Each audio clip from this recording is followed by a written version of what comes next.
اعوذ باللہ من الشیطان الرجیم بسم اللہ الرحمن الرحیم۔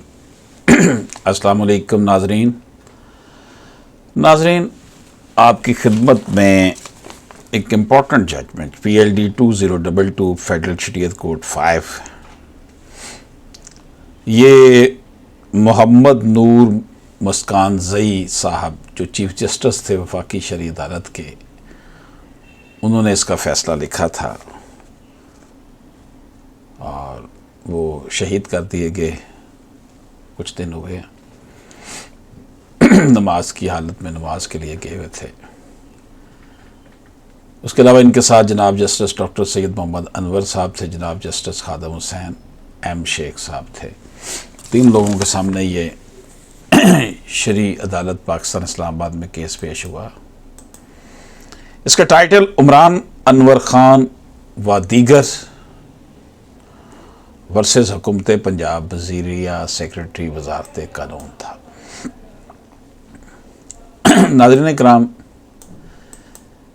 اس کیس کے حوالے سے جب ہم بات کرتے ہیں تو خلا کی بات، طلاق کی بات، سیکشن 5 جو ہے فیملی کورٹ ایکٹ 1964 کا، اس کے مطابق شریعت میں طلاق اور خلا دونوں مباح تو ہیں، لیکن ان کا شمار انتہائی ناپسندیدہ مکروہ اعمال میں ہوتا ہے۔ اس لیے اس حق کا استعمال جو ہے وہ انتہائی مجبوری کی حالت میں ہونا چاہیے۔ لہذا طلاق کا اختیار اور طلب تفریق بذریعہ خلا کے حق کے استعمال سے پہلے جو ہے وہ کوشش کرنی چاہیے کہ یہ معاملہ نہ ہو۔ طلاق کی طرح خلا کی ناپسندیدگی بھی بالکل ظاہر ہے۔ خلا کا حق طلاق کا ہم پلہ، مساوی، متوازی اور یکساں نسوانی حق قرار پایا ہے۔ فرق صرف یہ ہے کہ مرد طلاق کا حق آزادانہ طور پر استعمال کر سکتا ہے، جبکہ عورت کو خلا کی صورت میں طلب تفریق کا قطعی حق دیا گیا ہے۔ جس طرح طلاق ناپسندیدہ عمل قرار دیا گیا ہے، اسی بنیاد پر مباح ہونے کے باوجود خلا بھی ناپسندیدہ ہے، بالخصوص جب مرد قصوروار نہ ہو۔ یعنی خلا لے لینا جب مرد قصوروار نہ ہو تو پھر خاص طور پر یہ بڑا ناپسندیدہ، اور عورت کے حقوق کی پامالی کا مرتکب ہوتا ہے یہ۔ یعنی کہ خلا لینا جب مرد قصوروار نہیں ہے تو اس کو بھی عورت کے حقوق کی پامالی قرار دیا گیا ہے۔ ناظرین کرام، یہ جو فیصلہ ہے 17/2/2022 کو ہوا۔ جیسے میں نے عرض کیا کہ اسے محمد نور مسکان زئی چیف جسٹس صاحب نے لکھا تھا، اور اس میں انہوں نے آغاز میں ڈائیورسز کی بات کی کہ کس طریقے سے ہمارے ملک میں ڈائیورس اور خلا کے جو ہے وہ قوانین کام کر رہے ہیں۔ اپنے فیصلے میں وہ لکھتے ہیں کہ آرٹیکلز 227، 35، 31 سے جو ہے وہ قرآن و سنت کے کوئی چیز خلاف نہیں ہونی چاہیے، یہ آرٹیکل کہتا ہے۔ آئین کی تمہید میں یہ بات وضاحت سے لکھی گئی ہے کہ جس میں مسلمانوں کو انفرادی اور اجتماعی حلقہ عمل میں اس قابل بنایا جائے گا کہ وہ اپنی زندگی کو اسلامی تعلیمات کے مطابق جس طرح قرآن پاک اور سنت میں ان کا تعین کیا ہے ترتیب دے سکیں گے۔ اس حق کے حصول کا اعادہ دستور کے باب 2 حکمت عملی کے حصول میں جو ہے وہ درج ہے۔ آرٹیکل 31 سب آرٹیکل 1 پاکستان کے مسلمانوں کو انفرادی اور اجتماعی طور پر اپنی زندگی اسلام کے بنیادی اصولوں اور اساسی تصورات کے مطابق مرتب کرنے کے قابل بنانے کے لیے اور انہیں ایسی سہولتیں مہیا کرنے کے لیے اقدامات کیے جائیں گے جن کی مدد سے وہ قرآن پاک اور سنت کے مطابق زندگی کا مفہوم سمجھ سکیں۔ آئین پاکستان کا آرٹیکل 35 کہتا ہے کہ مملکت شادی، خاندان، ماں اور بچے کی حفاظت کرے گی۔ اسی طرح آرٹیکل 227(1) تمام موجودہ قوانین کو قرآن پاک اور سنت میں منضبط اسلامی احکام کے مطابق بنایا جائے گا جن کا اس حصے میں بطور اسلامی احکام حوالہ دیا گیا ہے، اور ایسا کوئی قانون وضع نہیں کیا جائے گا جو مذکورہ احکام کے منافی ہو۔ ناظرین کرام، پنجاب فیملی کورٹ ایکٹ کی دفعہ 10 کی ذیلی دفعات 5 اور 6 قرآن و سنت کے منافی ہیں۔ یہ عرضداشت پیش کی گئی شریعت کورٹ میں کہ انہیں منسوخ کیا جائے۔ متنازع قانون کی روح سے اگر عدالت تنسیخ نکاح کی ڈگری بصورت خلا جاری کرتی ہے تو دفعہ 10 ذیلی دفعہ 5 کے بعد بموجب نصف حق مہر موجل یا چہارم حصہ حق مہر موجل کی حد تک واپسی بحق شوہر کی ڈگری جاری کرے گی۔ ذیلی دفعہ 6 کی روح سے ذیلی دفعہ 5 کے بموجب عدالت لازماً بقیہ مہر موجل کی کلی یا جزوی ادائیگی بحق خاتون کا حکم دے گی۔ آنریبل جسٹس صاحب نے لکھا کہ فریقین کی بحث تو سماعت ہوئی مگر افسوس کے سائلان نے اس ضمن میں اپنی قانونی ذمہ داری پوری نہیں کی۔ ان کی طرف سے کوئی معنی خیز، مدلل اور بامقصد معاونت نہیں ہوئی، نہ ہی حجت کے طور پر کوئی تیرے بہدف مواد مہیا کیا گیا۔ غیر متفقہ طور پر یہی صورتحال حکومت پنجاب کی رہی۔ فاضل ایڈیشنل ایڈوکیٹ جنرل نے یہ کہہ کر گلو خلاصی کی کہ ہم نے کمنٹس فائل کیے ہیں، ستم کا یہ سلسلہ یہاں بھی نہیں تھما۔ جیورس کنسلٹنٹ ڈاکٹر مشتاق احمد صاحب باوجود فراہمی موقع بسیار اپنا نقطہ نظر نہ تو زبانی پیش کر سکے اور نہ ہی تحریری جواب داخل کرنے کے لیے زحمت پر کمر بستہ نظر آئے، لہٰذا مجبوراً ان کی حد تک ان مقدمات میں جیورس کنسلٹ کی تعیناتی کا حکم واپس لے لیا گیا۔ آنریبل چیف جسٹس فیڈرل شریعت کورٹ لکھتے ہیں کہ کچھ عرض داشتوں کے متن میں خلا کے بنیادی حق بشمول اختیار عدالت بسلسلہ اجرا ڈگری بصورت خلا پر بھی سوال اٹھایا گیا ہے۔ اس ضمن میں یہ واضح رہے کہ یہ نکات قبل ازیں اس عدالت سے حتمی طور پر بعد از باقاعدہ سماعت طے چکے ہیں، لہٰذا اس ضمن میں کوئی گفتگو اور بحث نہیں ہوگی۔ اس سلسلے میں ملاحظہ کی جا سکتی ہے PLD 2014 FSC 43۔ تو ناظرین کرام، خلا کے حوالے سے جو نا ڈگری، خلا کے حوالے سے فیملی کورٹ نے کیسے ڈگری کرنی ہے، اسے سیٹل کر دیا ہوا ہے فیڈرل شریعت کورٹ نے۔ اس معاملے کو PLD 2014 FSC 43 میں دیکھا جا سکتا ہے۔ اب جو ہماری ڈسکشن ہو رہی ہے وہ حق مہر ہے اگر خلا عورت لے لیتی ہے تو اس حوالے سے۔ ناظرین کرام، یہ انہوں نے اپنے اس فیصلے میں حوالہ دیا ہے جسٹس صاحب نے اس قانون کا بھی، جس میں انہوں نے کہا ہے کہ ہم آلریڈی خلا کی بات مکمل کر چکے ہیں، یہاں پہ ایسا نہیں ہے۔ اسلامی معاشرتی زندگی کی اساس، ثبات اور دوام کی ضمانت کیا چیز ہے جناب؟ وہ قوانین جو ازدواجی زندگی سے متعلق ہے۔ اس معاہدہ کو اس کی روح کے مطابق سمجھنے کی اشد ضرورت ہے۔ ناظرین اکرام، جسٹس صاحب لکھتے ہیں اپنے فیصلے میں کہ معاہدہ نکاح ایک شرعی معاہدہ ہے، نوعیت و حیت کے لحاظ سے خوبصورت، باعزت، باوقار اور مجمع عام میں اس کا انعقاد ہوتا ہے۔ یعنی کہ یہ ایک سوشل کانٹریکٹ ہے، آفر اینڈ ایکسیپٹنس ہے، اس میں اس کو مجمع عام میں کیا جاتا ہے۔ سماجی حیثیت کے مطابق لوگوں کی کثرت شرکت خیر و برکت کا سبب اور باعث افتخار و عزت تصور ہوتا ہے۔ حمیت کے اعتبار سے چونکہ شرعی بنیادوں پر استوار ہوتا ہے، سنت نبوی صلی اللہ علیہ وآلہ وسلم میں اس کا شمار ہوتا ہے اور تولید نسل کا ذریعہ ہے، اس لیے اسے مضبوط، مستحکم، دائم، پختہ اور پائیدار گردانا جاتا ہے۔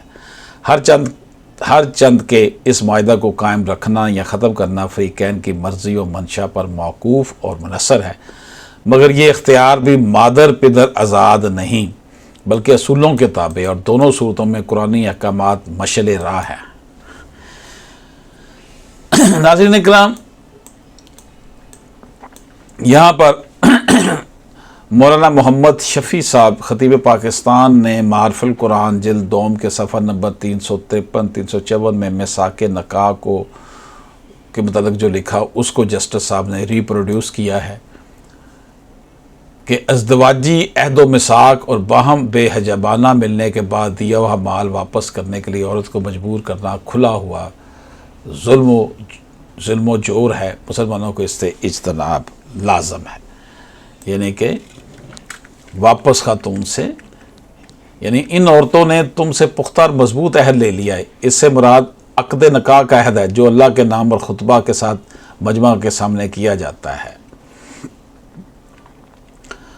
ناظرین کرام، سورہ بقرہ کی آیت نمبر 229-230 کی تفسیر کرتے ہوئے حضرت مولانا مفتی محمد شفیع صاحب نے معارف القرآن جلد اول کے صفحہ 555-556 پر لکھا، نکاح کی ایک حیثیت تو باہمی معاملے اور معاہدے کی ہے، جیسے جو ہے لین دین کے معاملات ہوتے ہیں، دوسری حیثیت ایک سنت اور عبادت کی ہے۔ اس پر تو تمام امت کا اتفاق ہے کہ نکاح عام معاملات و معاہدات سے بالاتر ایک حیثیت شرعی عبادت و سنت رکھتا ہے، کہ اس کی حیثیت شرعی ہے۔ اس لیے نکاح کے منعقد ہونے کے لیے جو ہے ایسی شرائط ضروری ہیں جو عام معاملات، جو کانٹریکٹ، سوشل کانٹریکٹس ہوتے ہیں یا بزنس کانٹریکٹس ہوتے ہیں، اس میں نہیں ہوتے ہیں۔ اول تو یہ کہ ہر عورت سے اور ہر مرد سے نکاح نہیں ہو سکتا، اس میں شریعت کا ایک مستقل قانون ہے جس کے تحت بہت سی عورتوں اور مردوں کا آپس میں نکاح نہیں ہو سکتا۔ دوسرے، تمام معاملات و معاہدات کے منعقد اور مکمل ہونے کے لیے کوئی گواہی شرط نہیں۔ گواہی کی ضرورت اس وقت پڑتی ہے جب فریقین میں اختلاف ہو جائے، لیکن نکاح ایسا معاملہ نہیں، یہاں اس کے منعقد ہونے کے لیے بھی گواہوں کا سامنے ہونا شرط ہے۔ اگر دو مرد عورت بغیر گواہوں کے آپس میں نکاح کر لیں اور دونوں میں کوئی فریق کبھی اختلاف و انکار بھی نہ کرے، اس وقت بھی شرعاً وہ نکاح باطل کالعدم ہے جب تک گواہوں کے سامنے دونوں کا ایجاب و قبول نہ ہو۔ اور سنت یہ ہے کہ نکاح اعلان عام کے ساتھ کیا جائے۔ اس طرح کی اور بہت سی شرائط اور آداب ہیں جو معاملہ نکاح کے لیے ضروری یا مسنون ہے۔ یہاں پر آنریبل چیف جسٹس فیڈرل شریعت کورٹ آف پاکستان نے امام اعظم ابو حنیفہ اور بہت سے دوسرے حضرات ائمہ کے نزدیک جو نکاح کا معاملہ ہے اس کی بات کی ہے کہ نکاح میں کے حوالے سے معاملہ اور معاہدہ کی حیثیت سے زیادہ عبادت و سنت کی حیثیت غالب ہے، یعنی انہوں نے امام اعظم ابو حنیفہ کے حوالے سے بات کی ہے اور قرآن و سنت کے شواہد اس پر قائم ہیں۔ نکاح کی اجمالی حقیقت معلوم کرنے کے بعد طلاق کو سمجھنے، طلاق کا حاصل نکاح کے معاملے اور معاہدہ کو ختم کرنا ہے۔ جس طرح شریعت اسلام نے نکاح کے معاملے اور معاہدے کو ایک عبادت کی حیثیت دے کر عام معاملات و معاہدات کی سطح سے بلند رکھا ہے اور بہت سی پابندیاں اس پر لگائی ہیں، اسی طرح جو ہے اس معاملہ کا ختم کرنا بھی عام لین دین کے معاملات کی طرح آزاد نہیں رکھا۔ یعنی کہ یہ اب وہ پہلے تو آفر اینڈ سب شادی ہوگی، اب اگر وہ خاتمے کی صورت آ جائے گی تو اس حوالے سے یہ تمہید باندھی جا رہی ہے کہ جب اس کا فسخ ہو جائے گا، طلاق ہو جائے گی یا خلا ہو جائے گا، تو تب بھی اس کو عام معاملات کی طرح ختم نہیں کیا جا سکتا، بلکہ اس کے لیے خاص حکیمانہ قانون بنایا گیا جس کا بیان جو ہے وہ جو بھی عدالتوں جو آپ کے سامنے عدالتوں کی کچھ باتیں لکھی گئی ہیں اور ساتھ قرآن کی حوالے دیے گئے اس میں ہے۔ اسلامی تعلیمات کا اصل رخ یہ ہے کہ نکاح کا معاملہ اور معاہدہ عمر بھر کے لیے ہو، اس کے توڑنے اور ختم کرنے کی کبھی نوبت ہی نہ آئے، کیونکہ اس معاملہ کے انقطاع کا اثر صرف فریقین پر نہیں پڑتا، نسل و اولاد کی تباہی اور بربادی اور بعض اوقات خاندانوں اور قبیلوں میں فساد تک کی نوبت جو ہے وہ پہنچتی ہے، فساد تک کی نوبت پہنچتی ہے اگر اس معاملے کو ختم کر دیا جائے، اور پورا معاشرہ بری طرح اس سے متاثر ہوتا ہے۔ اس لیے جو اسباب اور وجوہات اس معاملہ کو توڑنے کا سبب بن سکتے ہیں، قرآن و سنت کی تعلیمات نے ان تمام اسباب کو راہ سے ہٹانے کا پورا انتظام کیا ہے۔ زوجین کے ہر معاملے اور ہر حال کے لیے جو ہدایتیں قرآن و سنت میں مذکور ہیں، جن کا ذکر ہے، ان سب کا حاصل یہی ہے کہ یہ رشتہ ہمیشہ زیادہ سے زیادہ مستحکم ہوتا چلا جائے، ٹوٹنے نہ پائے۔ ناموافقت کی صورت میں اول افہام و تفہیم کی، پھر زجر و تنبیہ کی ہدایتیں دی گئیں، اور اگر بات بڑھ جائے تو اس سے بھی کام نہ چلے تو خاندان ہی کے چند افراد کو حکم اور ثالث بنا کر معاملات طے کرنے کی تعلیم دی۔ ناظرین کرام، اس رشتے کو مضبوط رکھنے کے حوالے سے بات کی گئی۔ یہاں پر آنریبل فیڈرل شریعت کورٹ کے چیف جسٹس صاحب نے مولانا امین احسن اصلاحی کی مرتب کردہ کتاب تدبر قرآن جلد دوم صفحہ 43 میں اس میثاق کے حوالے سے جو بات کی ہے اس کو ریفر کیا ہے۔ میرے نزدیک اس کی وجہ یہ ہے کہ عقد نکاح کی اصل عرفی اور شرعی حقیقت یہی ہے کہ وہ میاں اور بیوی کے درمیان حقوق اور ذمہ داریوں کا ایک مضبوط معاہدہ ہوتا ہے، جس کے ذریعے سے دونوں زندگی بھر کے سنجوگ کے اثر کے ساتھ ایک دوسرے کے ساتھ جڑتے ہیں اور دونوں یکساں طور پر حقوق بھی حاصل کرتے ہیں اور یکساں طور پر ایک دوسرے کے لیے ذمہ داریاں بھی اٹھاتے ہیں۔ بظاہر تو اس میثاق کے الفاظ نہایت سادہ اور مختصر ہوتے ہیں، لیکن اس کے مضمرات بہت ہیں، اور یہ مضمرات جو ہیں ہر مہذب سوسائٹی اور ہر شریعت میں معلوم و معروف ہے۔ یہ امر بھی ایک حقیقت ہے کہ یہ میثاق بندتا تو ہے میاں بیوی کے درمیان، لیکن اس میں گرہ خدا کے حکم سے لگتی ہے۔ جس طرح خلق اس کی گواہ ہوتی ہے، اسی طرح خالق بھی اس کا گواہ ہوتا ہے۔ پھر اس کے میثاق غلیظ ہونے میں کیا شبہ رہا۔ یہاں اس رشتے کو اس لفظ سے تعبیر فرما کر قرآن نے اس کی اصلی عظمت واضح فرمائی ہے کہ مرد کو کسی حال میں بھی یہ نہیں بھولنا چاہیے کہ بیوی کے ساتھ اس کا تعلق کچے دھاگے سے نہیں بندھا، بلکہ یہ رشتہ نہایت محکم رشتہ ہے، اور اس کے تحت جس طرح مرد کے حقوق ہے اسی طرح بیوی کے بھی حقوق ہے، جن سے مرد کے لیے فرار کی گنجائش نہیں ہے۔ اگر وہ ان سے بھاگنے کی کوشش کرے گا تو اپنی جو ہے خود کو رسوا کرے گا اور خدا کو بھی ناراض کرے گا۔ یہاں پر آنریبل چیف جسٹس فیڈرل شریعت کورٹ نے مزید تفہیم القرآن جلد اول صفحہ 335 کا حوالہ دیا ہے، جس میں لکھا گیا پختہ عہد سے مراد نکاح ہے، کیونکہ وہ حقیقت میں ایک مضبوط پیمانے وفا ہے جس کے استحکام پر بھروسہ کر کے ہی ایک عورت اپنے آپ کو ایک مرد کے حوالے کرتی ہے۔ اب اگر مرد اپنی خواہش سے اس کو توڑتا ہے تو اسے وہ معاوضہ واپس لینے کا حق نہیں ہے جو اس نے اسے معاہدہ کرتے وقت پیش کیا تھا۔ سورۃ البقرہ حاشیہ نمبر 251 کا ریفرنس ہے جی یہ۔ ناظرین کرام، وفاقی شرعی عدالت نے اپنے فیصلہ 28 مئی 2009 سلیم محمد وغیرہ بنام حکومت پاکستان جو کہ نریٹ کیا گیا ہے PLD 2014 FSC 43 میں اس طرح اظہار فرمایا ہے: Marriage in Islam is a commendable institution designed as a basic social unit. Its main objectives are as follow: procreation of children, preservation and preparation of the human race through legitimate sexual intercourse between a man and a woman whose relationship as husband and wife is publicly declared and made known to the society at large. یعنی کہ عورت اور مرد کے درمیان افزائش نسل کے لیے ان کے جو تعلقات ہیں ان کو ڈکلیئر کیا جائے شادی کی صورت میں کہ یہ ڈکلیئرڈ ہیں، ان سے جو اولاد ہوگی وہ لیجیٹیمیٹ ہوگی۔ قرآن کہتا ہے O mankind be conscious of your duty to your lord who created you from a single soul, created of like nature, his mate, and from the two created and spread many men and women. Your wives are for you to cultivate, so go to your cultivation whenever you wish and take care of what is for you and heed God and know that you will meet him. یہ نکاح کے حوالے سے اور میاں بیوی کے relation کے حوالے سے بتایا گیا اس میں۔ ناظرین کرام، یہ ساری تمہید جو باندھی جا رہی ہے آنریبل جو فیڈرل شریعت کورٹ ہے ان کی طرف سے نکاح کی اہمیت، بلا شبہ میثاق نکاح کو قائم رکھنے کی بہت زیادہ تاکید اور تلقین کی گئی ہے۔ حق طلاق و خلا کے بے دریغ استعمال سے پختہ عہد میثاقاً غلیظہ ٹوٹ جاتا ہے۔ اس مکرم و معظم رشتہ سے جزم لینے والی اولاد قسم پرسی، پریشانی اور غیر یقینی مستقبل کا شکار ہو جاتی ہے۔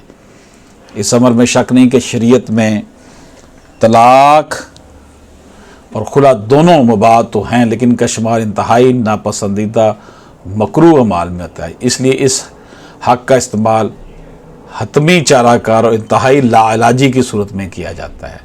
لہذا طلاق کا اختیار اور طلب تفریق بذریعہ خلا کے حق کے استعمال سے پہلے قرآنی منشا کے رشتے قائم رہیں کی طرف راغب ہونا انتہائی ضروری ہے۔ سورہ النساء کی آیت نمبر 19 میں ارشاد باری تعالی ہے، ان کے ساتھ اچھے سلوک سے رہو، اگر وہ تم کو ناپسندیدہ بھی ہوں تو ہو سکتا ہے کہ تم کسی چیز کو ناپسند کرو اور اللہ اسی میں بہت کچھ بھلائی رکھتے ہیں۔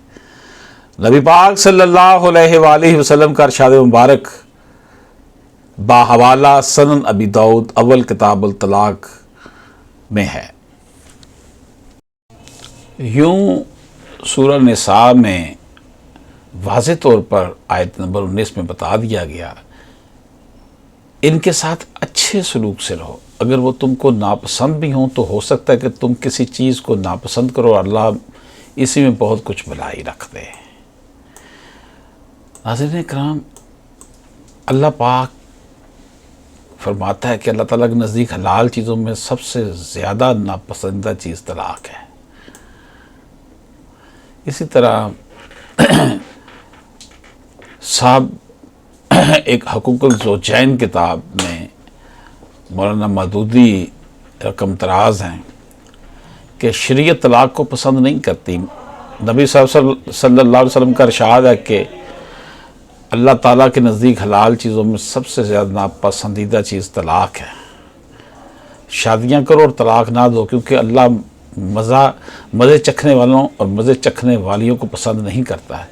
اس لیے مرد کو طلاق کا آزادانہ اختیار دینے کے ساتھ ایسی شرائط کا پابند کر دیا گیا ہے جن کے متحد وہ اس اختیار کو محض ایک آخری چارہ کار کے طور پر استعمال کر سکتا ہے۔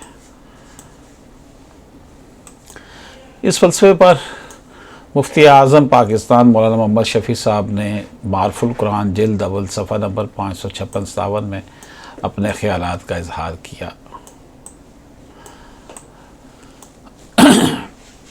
اسی طرح یعنی کہ اس کا ایک رخ یہ بھی بتایا گیا کہ طلاق کی طرح خلا کی ناپسندیدگی بھی بالکل ہمارے سامنے ظاہر ہے۔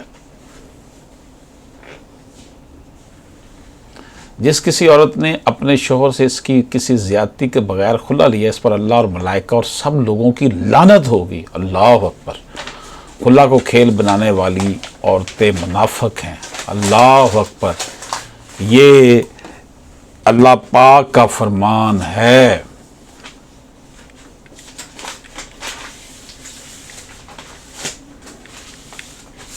شریعت دین فطرت ہونے کے ناطے انسانی طبیعت حالات کی نزاکت اور زندگی کے نشیب و فراز سے پوری طرح باخبر ہے۔ اس لیے سورۃ بقرہ کی آیت 229 میں وہ تمام اصول و ضوابط متعین کیے گئے جو ازدواجی زندگی کے مختلف مراحل اور حالات کا احاطہ کرتے ہیں۔ آنریبل فیڈرل شریعت کورٹ کے چیف جسٹس لکھتے ہیں اپنے فیصلے میں کہ اس وقت مسئلہ طلب تفریق بصورت خلا کا فدیہ، معاوضہ یا بدلے خلا کے حوالے سے زیر بحث ہے۔ اس لیے اس کے اوپر جب ہم بات کرتے ہیں کہ کیا بوقت فسخ نکاح بصورت خلا قرآن مجید شوہر کے لیے مال کی واپسی کے ضمن میں کوئی خاص شرح مقدار معین کرتا ہے؟ دوسرا ایشو یہ سوال نمبر 1 کا جواب نفی میں ہو تو کیا سنت میں یہ شرح مقدار معین و مقرر ہے؟ ایشو نمبر 3 کیا متنازع قانون قرآن و سنت سے متصادم ہے؟ یہ قانون جو بنا ہوا تھا پنجاب میں۔ مذکورہ بالا سوالات کو قرآن و سنت کی روشنی میں جانچنے سے قبل اسلام کے صفاقی اور غیر متنازع مسلمہ اصول کا تذکرہ ضروری ہے کہ اگر شوہر بزعم خود طلاق کا اعلان کرے یا طلاق دینا چاہے تو حق مہر، تحفہ، تائب یا کوئی چیز جو شوہر بیوی کو دے چکا ہے قطعاً واپس لینے کا مجاز نہیں ہے۔ قرآن مجید کی سورہ نساء آیت نمبر 20 اور 21 میں ارشاد باری تعالیٰ ہے، اور اگر تم ایک بیوی کی جگہ دوسری بیوی بدلنا چاہو اور تم نے ایک کو ڈھیروں مال دے رکھا تو بھی اس میں سے کچھ نہ لو، کیا تم بہتان لگا کر اور کھلی ہوئی حق تلفی کر کے اس کو لو گے؟ اسی طرح آگے، اور کس طرح اس کو لو گے جب کہ تم ایک دوسرے کے آگے بے حجاب ہو چکے ہو اور انہوں نے تم سے مضبوط عہد لے رکھا ہے۔ ناظرین اکرام، آنریبل چیف جسٹس فیڈرل شریعت کورٹ نور محمد مسکان زید شہید نے مزید آگے لکھا کہ خلاصہ تفسیر معرف قرآن جلد دوم صفحہ 349-50 میں مولانا محمد شفیع صاحب فرماتے ہیں کہ اگر تم خود اپنی رغبت کی وجہ سے بجائے ایک بیوی کے یعنی پہلی کے دوسری بیوی کرنا چاہو اور پہلی بیوی کا کوئی قصور نہ ہو اور تم اس کو ایک مہر میں یا ویسے ہی بطور ہبہ و عطیہ کے انبار مال دے چکی ہو، خواہ ہاتھ میں سونپ دیا یا خاص مہر کے لیے صرف معاہدہ میں دینا کیا ہو، تو تم اس دیے ہوئے یا معاہدہ کیے ہوئے میں سے عورت کو تنگ کر کے کچھ بھی واپس مت لو۔ اب اصل میں یہاں یہ بتانا مقصود ہے کہ مرد جب خود طلاق دے رہا ہے تو پھر عورت سے وہ جو اس نے دیا ہوا ہے تحفے طائف ہے، حق مہر ہے، یہ واپس نہ لے۔ اس حوالے سے انہوں نے مختلف علماء کرام کے جو ہیں وہ ریفرنسز بھی دی ان کی کتابوں کے، قرآن کا بھی اس پہ خاص طور پر ریفرنس ہے، اسی کی تشریح میں مختلف علماء کرام کے ریفرنسز۔ اسی طرح تدبر قرآن جلد دوم صفحہ 43 پر امین احسن صلاحی صاحب لکھتے ہیں، یہ مرد کی مردانگی کے بالکل منافی ہے کہ جس عورت کے ساتھ اس نے زندگی بھر کا پیمانے وفا بندھا، جو ایک نہایت مضبوط میثاق کے تحت اس کے حوالہ عقد میں آئی، جس نے اپنا سب ظاہر و باطن اس کے لیے بے نقاب کر دیا، دونوں نے ایک مدت تک یکجان دو کالم ہو کر زندگی گزاری، اس سے جب جدائی کی نوبت آئے تو اپنا کھلایا پہنایا اس سے اگلوانے کی کوشش کی جائے، یہاں تک کہ اس ذلیل غرض کے لیے اس کو بہتانوں اور تہمتوں کا ہدف بھی بنایا جائے۔ ناظرین اکرام، اگر علیحدگی و جدائی کا محرک مرد ہے، محض مطلق مرضی منشا عالی یا عقد ثانی کی غرض اور عورت کے کسی قصور اور خطا کے بغیر طلاق دینے پر مصر ہے تو پھر مرد عورت سے کچھ طلب نہیں کر سکتا۔ اس حوالے سے سورۃ بقرہ کی آیت نمبر 229 اور سورۃ نساء کی آیت نمبر 21 کے تحت مرد کا دیا ہوا حق مہر ہر لحاظ سے ناقابل واپسی ہے۔ شوہر ادا شدہ حق مہر بشمول کوئی دیا ہوا تحفہ طائف ہدیہ یا ہبہ وغیرہ بیوی سے واپس لینے کا حق نہیں رکھتا۔ سورۃ نساء کی آیت مبارکہ 21 کی روشنی میں بآسانی یہ نتیجہ اخذ کیا جا سکتا ہے کہ اگر اور طلاق شوہر اپنی مرضی سے اور بیوی کے کسی قصور اور خطا کے بغیر دے رہا ہے یا دے چکا ہے تو حق مہر سمیت شوہر کو کوئی بھی شے جو بطور تحفہ ہبہ وغیرہ دے چکا ہے واپس لینے کا کوئی حق نہیں ہے۔ ناظرین اکرام، فیڈرل شریعت کے آنریبل چیف جسٹس لکھتے ہیں کہ اسلام کا ترا امتیاز یہ ہے کہ دین فطرت ہونے کے ناطے اسلام انسانی آزادی، عزت نفس کے وقار اور زندگی کی اصل مقصد و ماخذ کے حصول کا داعی ہے۔ خلا کا جواز اور خلا کی بنیاد سورۃ بقرہ کی آیت نمبر 229 سے ماخوذ ہے۔ اگر تم ڈرو کہ وہ دونوں زوجین اللہ تعالیٰ کی حدود کو قائم نہ رکھ سکیں گے تو دونوں پر کچھ گناہ نہیں ہے اس میں کہ عورت بدلہ دے کر چھوٹ جائے۔ اس آیت میں حدود اللہ سے مراد باہمی معاشرت کے احکام ہیں۔ مذکورہ بالا آیات مبارکہ کی روح سے میاں بیوی کو اجازت مرحمت فرمائی گئی کہ اگر دونوں اس نتیجے پر پہنچ جائیں کہ رشتہ ازدواج کے قیام کی صورت میں وہ حدود اللہ کو قائم نہ رکھ سکیں گے تو بیوی بدلہ دے کر خلاصی لے سکتی ہے، تاہم بدلہ کے طور پر کوئی خاص رقم، مقدار مال، جنس، نوعیت و شرح بلکہ حق مہر تک کا ذکر موجود نہیں۔ بالفاظ دیگر پیرا نمبر 13B میں متذکرہ آفاقی اصول میں ایک استثناء دیا گیا ہے۔ یہ بات کی ہے انہوں نے اپنے فیصلے میں، آنریبل چیف جسٹس فیڈرل شریعت کورٹ نے۔ حق طلب تفریق بذریعہ خلا کا فلسفہ بنیاد قرآنی حکم پر ہے کہ اگر وہ دونوں یعنی میاں بیوی کو خوف ہو کہ وہ اللہ کی حدود پر قائم نہ رہ سکیں گے، عورت کچھ معاوضہ دے کر عقد نکاح سے آزاد ہو جائے۔ قرآن مجید کی آیت مبارکہ میں مال کی واپسی یا فدیہ کا کوئی شرعی مقرر نہیں ہے، اور اس ضمن میں قانون کا سارا مدار، منبع اور ماخذ ابن ماجہ کی وہ حدیثیں ہیں جو حضرت ثابت بن قیس رضی اللہ تعالیٰ عنہ کی بیویوں کے معاملے سے متعلق ہے کہ جس کی روح سے دونوں بیویوں نے حق مہر میں ملے ہوئے باغ واپس کر دیے اور نکاح فسخ ہوئے۔ اگر عورت یہ حق محض مرضی و منشاء علی کے طور پر اور ناپسندیدگی کی بنیاد پر استعمال کرتی ہے، جبکہ شوہر حقوق کی ادائیگی، احترام و عزت کی بجاوری میں بالکل قصوروار نہیں، تو ایسی صورت میں لازمی ہے کہ عورت بھی مال کی قربانی گوارا کرے۔ ناظرین اکرام، فیڈرل شریعت کورٹ کے چیف جسٹس اپنے فیصلے میں لکھتے ہیں کہ پھر تصفیہ طلب امر یہ ہے کہ فدیہ کیا ہو، اس کا تعین کیسے کیا جائے، یعنی اس کے حوالے سے انہوں نے بات کی ہے، اور اس حوالے سے انہوں نے مختلف ریفرنسز بھی دیے ہیں۔ مولانا مودودی صاحب کی کتاب کا ریفرنس دیا ہے، اور اسی طرح یہ جو ریفرنس ہے کہ نبی پاک صلی اللہ علیہ وسلم نے جو ہے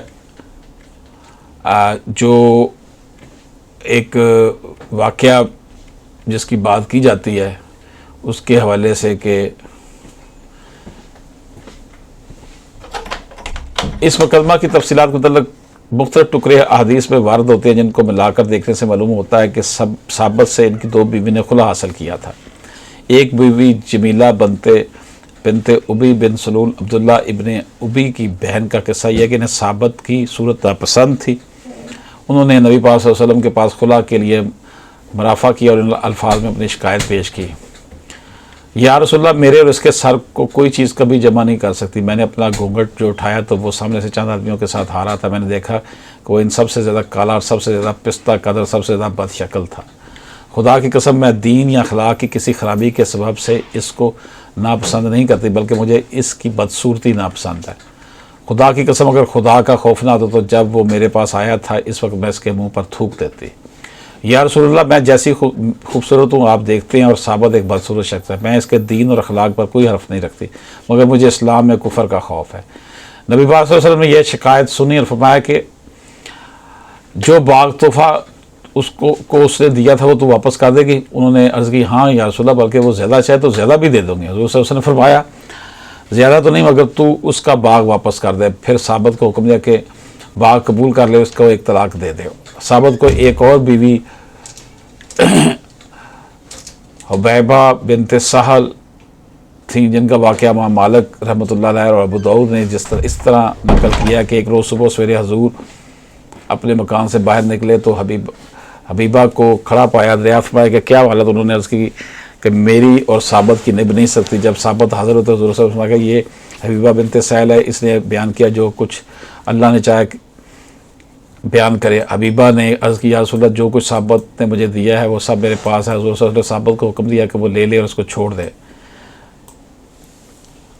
مگر ابن ماجہ نے حبیبہ کے جو الفاظ نقل کیے ان سے معلوم ہوتا کہ حبیبہ کو بھی ثابت کے خلاف جو شکایت تھی وہ مار پیٹ کی نہیں بلکہ بدصورتی کی تھی۔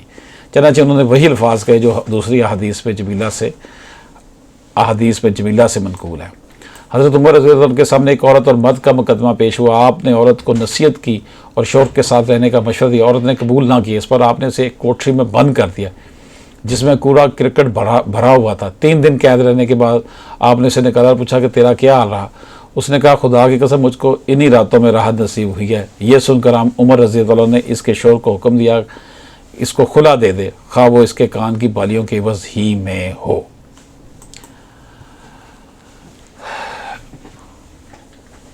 اسی طرح ربیہ بنت معوذ نے اپنے شوہر سے اپنی تمام املاک کے معاوضہ میں خلا حاصل کرنا چاہا، شوہر نے نہ مانا۔ حضرت عثمان رضی اللہ تعالیٰ عنہ کے پاس مقدمہ پیش ہوا۔ حضرت عثمان رضی اللہ عنہ نے اس کو حکم دیا کہ اس کی چوٹی کا موباف تک لے لے اور اس کو خلا دے دے۔ ناظرین اکرام، یہ جو باتیں آنریبل فیڈرل شریعت کورٹ نے اپنے فیصلے میں لکھی ہیں تو آنریبل چیف جسٹس یہاں پر کہتے ہیں کہ یہ بات قطعی طور پر پایا ثبوت تک پہنچ چکی ہے کہ حق مہر میں ملا ہوا مال واپس ہوا اور نکاح فسخ ہوا۔ حالانکہ حضرت ثابت رضی اللہ عنہ کی بیوی نے حضرت صلی اللہ علیہ وسلم کی خدمت میں عرض کیا کہ وہ زیادہ چاہے تو زیادہ بھی دے دوں گے۔ آپ نے فرمایا زیادہ تو نہیں۔ خلا کے معاوضہ کے بارے میں متوفی محترم ڈاکٹر تنزیل الرحمان صاحب اپنی کتاب مجموعہ قوانین اسلام جلد 2 صفحہ 192 باب خلا و مبارات کی دفعہ 113 میں جو خلا کے معاوضے کی مقدار کے طور لکھتے ہیں شوہر اس عمل کا مجاز ہے کہ وہ اپنی زوجہ کو مہر یا اس کی رقم سے کم یا زائد کے عوض خلا دے، لیکن زوجہ کی اس معاوضے پر نارضامندی کی صورت میں عدالت حالات مقدمہ کے پیش نظر معاوضہ کا تعین کرنے کی مجاز ہوگی۔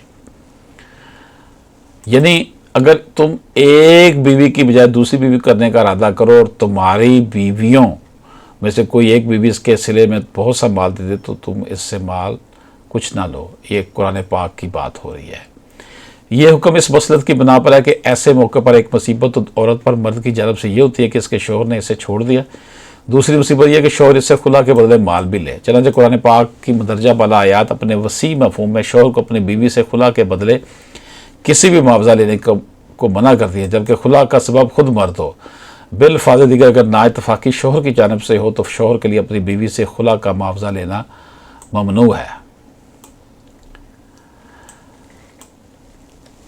حدیث نبوی سے جو استدلال لیا جاتا ہے کہ شوہر کے لیے اپنے دیے ہوئے مال سے زائد نہ لینے کی دلیل رسول کریم صلی اللہ علیہ وسلم کا وہ قول ہے جو حضور صلی اللہ علیہ وسلم نے ثابت بن قیس کی دوسری بیوی کے متعلق اس صورت میں فرمایا تھا کہ جب کہ نا اتفاقی عورت کی جانب سے۔ چنانچہ جب ثابت بن قیس کی بیوی نے رسول کریم صلی اللہ علیہ وسلم کو جواب دیا کہ جی ہاں باغ بھی واپس کر دوں گی اور اس کے علاوہ کچھ مال بھی دے دوں گی، تو رسول پاک صلی اللہ علیہ وسلم نے فرمایا نہیں، بس باغ ہی واپس کرو۔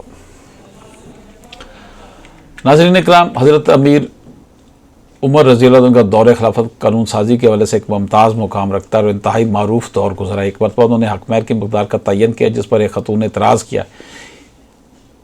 یہ واقعہ ڈاکٹر وہبہ الزحیلی نے اپنی کتاب الفقہ الاسلامی جلد نمبر 7 کے صفحہ نمبر 255 میں درج کیا ہے۔ جب عمر بن خطاب رضی اللہ عنہ نے مہر کی مقدار کا تعین کرنا چاہے تو انہوں نے مہر کی زیادہ سے زیادہ مقدار کو 400 درہم تک بڑھانے سے منع کر دیا اور اس بارے میں لوگوں سے خطاب کیا کہ عورتوں کے مہر میں حد سے تجاوز نہ کرو، کیونکہ اگر یہ دنیا میں عزت یا آخرت میں پرہیزگاری کے سبب ہوتی تم میں سے سب سے پہلے رسول اللہ صلی اللہ علیہ وسلم اس کے حقدار تھے۔ آپ صلی اللہ علیہ وسلم نے کبھی اپنی بیویوں بیٹیوں میں سے کسی کو 12 اونس چاندی سے زیادہ مقرر نہیں فرمایا۔ جو بھی 400 سے زیادہ بڑھا دے تو وہ خزانے میں جمع ہوگا۔ پھر آپ رضی اللہ تعالیٰ عنہ جب ممبر سے اترے تو قریش کی ایک عورت نے ان سے کہا ہے عمر رضی اللہ عنہ آپ یہ نہیں کر سکتے۔ آپ رضی اللہ تعالیٰ نے فرمایا کیوں؟ اس نے کہا کیونکہ خدا تعالیٰ فرماتا ہے اور تم اس بیوی کو مال کا انبار دے چکی ہے تو تم اس میں سے کچھ بھی واپس مت لو۔ عمر رضی اللہ تعالیٰ نے کہا عورت نے صحیح کہا، جبکہ آدمی نے غلطی کی۔ حافظ عماد الدین ابن کثیر نے بھی تفسیر ابن کثیر میں ذکر کیا ہے۔ وہ اپنی کتاب تفسیر القرآن العظیم جلد اول کے صفحہ نمبر 367 پر لکھتے ہیں۔ ناظرین کرام، انہوں نے بھی جو ہے وہ حضرت عمر فاروق رضی اللہ عنہ کے اس واقعے کا ذکر کیا ہے۔ مہر، طلاق اور خلا کے حوالے سے قانون سازی انتہائی نازک اور باریک مسئلہ ہے۔ معمولی غلطی، غفلت، عدم توجہ یا ان معاملات سے متعلق علمی کمائیگی سنگین اور بھیانک نتائج برآمد کر سکتا ہے، کیونکہ یہ معاملات حدود اللہ کو چھوتے ہیں۔ اس میں دو رائے نہیں کہ پارلیمنٹ مجلس شورا آئین میں مروج طریقہ کار اور دی ہوئی حدود کے اندر قانون سازی کر سکتی ہے، مگر جہاں نص قرآن یا صحیح سنت یا اجماع موجود ہو تو ایسی صورت ان معاملات میں حق قانون سازی آئین کے اندر ہی معدوم ٹھہرتا ہے اور آرٹیکل 227 اپنی پوری قوت کے ساتھ رکاوٹ بنتا ہے۔ ناظرین کرام، آنریبل فیڈرل شریعت کورٹ نے جو حضرت ثابت بن قیس رضی اللہ عنہ کی بیویوں کے واقعے کی بنیاد پر یہ طے کیا کہ اگر خاتون صرف ناپسندیدگی کی بنیاد پر مرد سے خلا کی طالبہ ہے تو وہ لیا ہوا حق مہر واپس کرے گی۔ اگر مرد کی طرف سے ہو ایسی صورت اجماع یہ ہے کہ عدالت معاوضہ کی تعین حالات و واقعات مقدمہ کے تحت کرے گی، لہٰذا اس حد تک کہ قانون سازی تو ہو سکتی ہے۔ شریعت کا یہ مسئلہ طے شدہ اصول کہ حق مہر شرط نکاح اور خلوت صحیحہ پر واجب الادا مہر معجل کی ادائیگی بصورت موت، طلاق یا تنسیخ نکاح لازمی ہے۔ تنسیخ نکاح جس بنیاد پر بھی مطلوب ہو اس کا احاطہ دفعہ 10 ہی کرتی ہے۔ ذیلی دفعہ 6 ذیلی دفعہ 5 سے مشروط ٹھہرا کر بوقت صدور ڈگری کلی یا جزوی مہر معجل کی ڈگری ضروری کرا دے گی، حالانکہ سوائے خلا کے تنسیخ کے نکاح کے دیگر مقدمات میں مہر معجل کی بات جو ہے کلی صورت میں واجب الادا ٹھہرتی ہے۔ کل کے ساتھ جز کو شامل کرنا صحیح نہیں ہے۔ اس زاویے سے جب ان ترامیم کا جائزہ لیا جائے تو بآسانی یہ نتیجہ اخذ کیا جا سکتا ہے کہ مذکورہ ترامیم وضعی کی بنیاد مقصد کی تکمیل کے لیے بھی متاع لا حاصل ہے، لہذا بار دیگر تکرار کی قیمت پر یہ اظہار لازمی ہے کہ موضوع قانون اس حوالے سے بھی بیوی کی حق تلفی کا باعث اور سبب بن سکتا ہے۔ بنابراں جو قانون سازی پنجاب فیملی کورٹ ترمیمی ایکٹ 2015 میں کی گئی ہے، اس کا کوئی شرعی جواز نہیں۔ عورت ایک خاص رقم حق مہر کی اپنا نفس حوالے کرتی ہے، اور نکاح کی تنسیخ یا اس بندھن سے علیحدگی بصورت خلا کی علت کا تیقن ضروری ہے، کیونکہ عورت اگر محض نفرت اور ناپسندیدگی کی بنیاد پر جو ہے وہ خلا کی طالبہ رہتی ہے تو ایسی صورت میں جو حق مہر وہ وصول کر چکی ہے قابل واپسی ہے، اس سے زیادہ لینا صحیح نہیں۔ نبی پاک صلی اللہ علیہ وسلم نے زیادہ دینے سے منع فرمایا۔ دوسری صورت مرد کے نشوز کی ہو سکتی ہے، ایسی صورت میں نکاح جیسے شرعی معاہدے کے حصار میں اگر عورت عزت نفس، جان، مال، آبرو، مقام اور حیثیت سب کا شرعاً اور قانوناً تحفظ اور امان پاتی، ان حقوق میں دست اندازی، ان کی خلاف ورزی اور بے احترامی قابل تعزیر جرم ہونے کے ساتھ ساتھ طلب خلا کے لیے معقول جواز فراہم کرتی ہے۔ ناظرین کرام، یہ آنریبل فیڈرل شریعت کورٹ نے قرار دیا کہ جو پنجاب فیملی کورٹ ایکٹ حکومت پنجاب نے 1964 کی دفعہ 10 میں متعارف کرائی ہوئی ترامیم تھی 5 اور 6، ان کو غیر شرعی قرار دیا، اور جو یہ کہا گیا کہ عورت نے جو حق مہر لیا ہوگا اگر وہ خلا لیتی ہے تو وہ اسے واپس کرنا ہوگا۔ یہ صورتحال ہے جناب۔